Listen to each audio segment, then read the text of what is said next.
This script accompanies the final PowerPoint presentation created by Group E as part of our policy analysis project on federal education reform. The central question, how can we reduce federal overreach in education while preserving equity, accountability, and civil rights? Now let's begin with the core issue. The U.S. Department of Education is viewed by some as too centralized and inefficient. It has been accused, particularly by conservative policymakers, of duplicating efforts already managed by state agencies, wasting taxpayer dollars, and overstepping its federal role. President Trump's 2024 executive order reflects this sentiment, calling for the department's closure and a return of authority to states. But here's the political reality.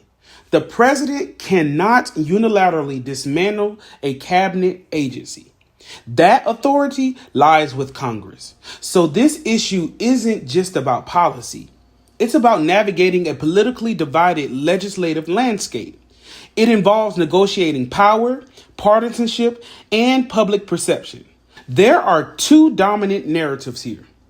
On one hand, conservatives argue that the DOE is bloated, inefficient, and undermines state-led education. They emphasize its $79 billion budget, a $1.6 trillion student loan portfolio, and a top-down approach that they say stifles innovation and burdens states.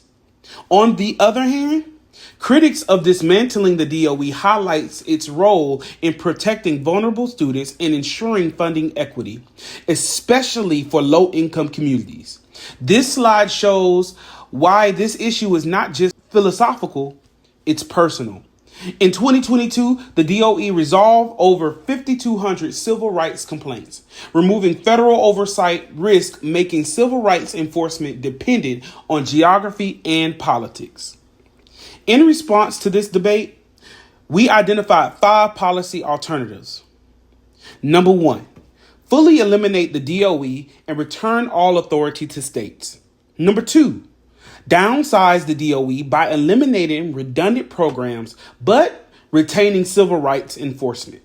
Number 3, transform the DOE into coordinating agency focused on research and data, not enforcement. Number 4, convert DOE programs into block grants, giving states discretion on how to spend. Number 5, maintain the DOE as is, preserving national standards and funding structures.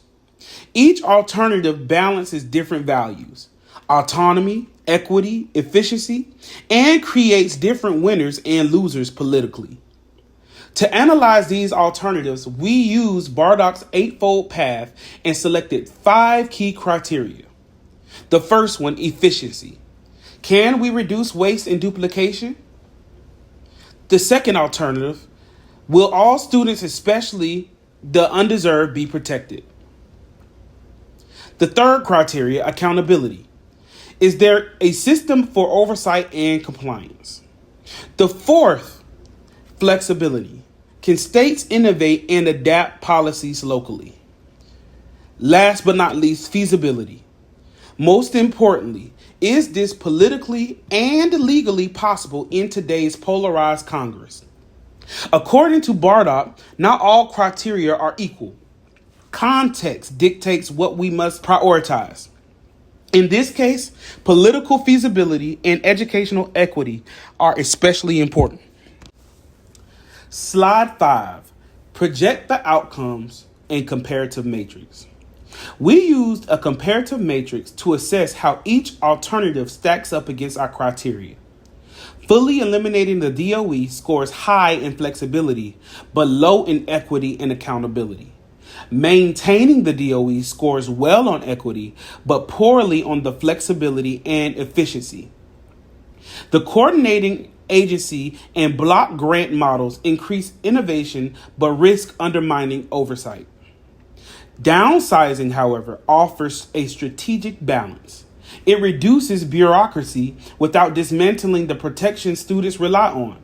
This option is also the most likely to gain bipartisan support. It offers conservatives reform without provoking the extreme backlash full elimination would trigger. Now let's talk about the trade-offs.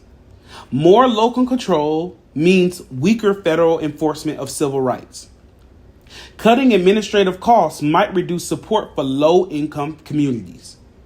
Efficiency may come at the expense of accountability. These trade-offs here reflect a broader tension: federal oversight versus state autonomy. And politically, this tension cuts deep across party lines.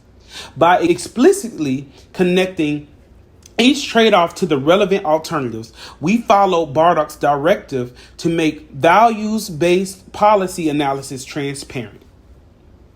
Slide 7. Recommendation: downsizing as a strategic middle ground. Our final recommendation is to downsize the Department of Education. This does not mean eliminating its critical functions. Instead, it means strategically cutting or consolidating programs that are redundant, inefficient, or duplicative.